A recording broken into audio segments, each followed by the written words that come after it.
ויקח קורח, פרשה זו יפה נדרשת במדרש Tanhuma. Rashi nous dit que ce passage est bien commenté et joliment commenté dans le Midrash Tanhuma.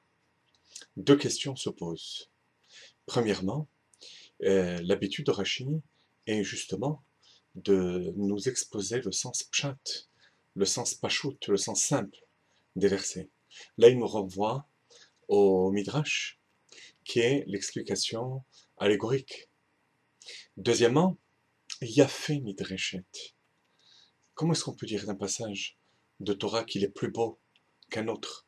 Nos maîtres disent qu'on n'a pas le droit de dire que Shemoazo Na'a, Shemoazo Lo Na'a, ce passage est agréable, tel autre passage n'est pas agréable.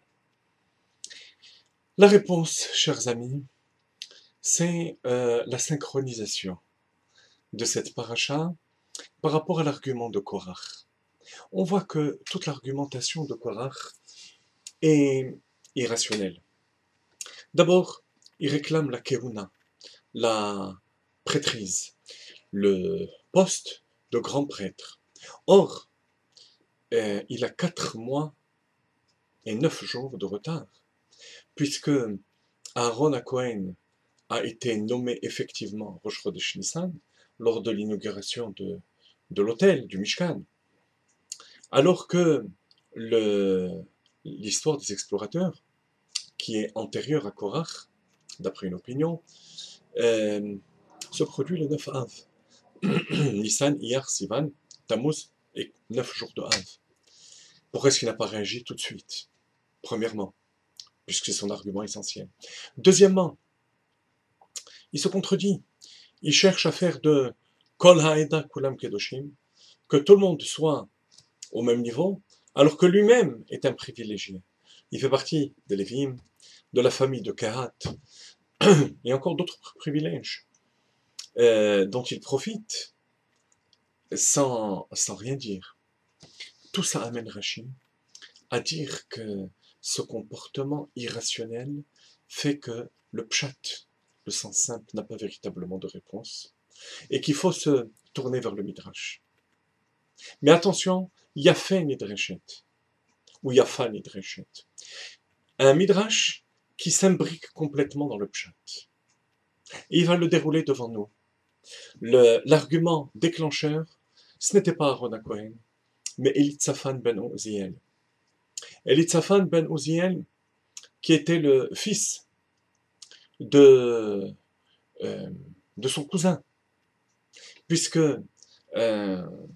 Uziel était le plus petit des 4 frères, Amram, Yitzhar, Hevron, Uziel. Et Amram, ses 2 enfants, ont pris pour Moshe Rabbeinu la royauté, pour Aaron HaKohen le poste de grand prêtre. Le deuxième position, ça aurait dû être moi, dit Korach. Je suis le fils de Yitzhar. Alors, on va faire passer, non pas Hevron, mais Uziel à travers son fils. Elitzaphan ben Uziel, je me révolte. Alors qu'en fait, l'argument qu'il va mettre en avant, c'est celui de Kohen Gadol. Donc, vous voyez que tous ces arguments qui proviennent d'un homme intelligent, parce que Korach Pikeach Haya nécessitent une explication plus profonde. Et puisqu'on est au niveau des explications plus profondes, le fond du mal-être de Korach se retrouve dans son nom. Kouf Resh Chet. Kouf Resh Chet, si vous remarquez, les 3 lettres, on a eu l'occasion d'expliquer à une autre occasion, sont une déformation du He. En effet, le He est composé de 3 barres, pensée pour la barre horizontale, parole qui suit, qui est collée, et le He qui est détaché la petite barre du He qui correspond à l'action. Pensée, parole, action, qui vient après un temps de réflexion, un tzimtzum. C'est à ce moment-là que l'action et la pensée et la parole amènent la sérénité à l'homme. Lorsqu'il y a un équilibre entre ces 3 fonctions, la pensée débouche sur la parole, sur l'expression, Et avant de passer à l'action, il y a un temps d'arrêt. Et cette action, à ce moment-là, va être contrôlée par la pensée et parole. Kouf de Korach, c'est la troisième barre, celle de l'action, qui échappe au contrôle de la pensée et parole. Elle descend plus bas que la ligne du Sefer Torah. Elle échappe au contrôle de la pensée-parole. Elle va aller dans le mal. Le resh, c'est la pensée-parole sans action. Et enfin, le chet, c'est pensée, parole, action qui sont collées.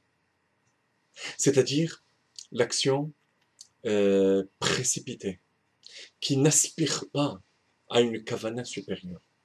Et chez Korach, Korach était tiraillé entre toutes ces extrêmes. Ou bien ne pas agir, comme les explorateurs ont fait, rester dans le désert. C'est pour ça qu'il va attendre l'épisode des explorateurs pour se révolter.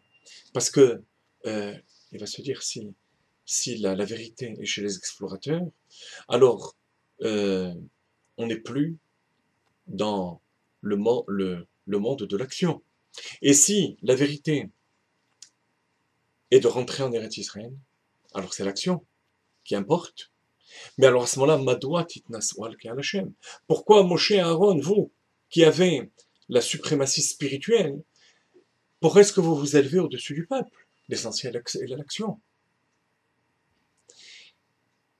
Il avait oublié que même si l'essentiel est l'action, cette action doit aspirer à une pensée spirituellement élaborée qui ne peut venir que de Moshe Rabbeinu. Donc, c'est l'équilibre entre la pensée, parole et action qui va perdre Korach. Et ça, pour comprendre cela, il faut aller dans le Midrash, il faut fouiller dans la Chassidoute pour le comprendre.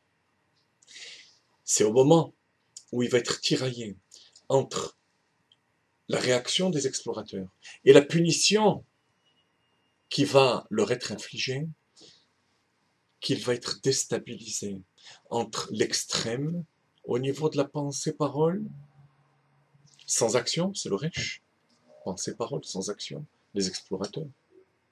Ou bien la pensée-parole-action précipitée, le Chet.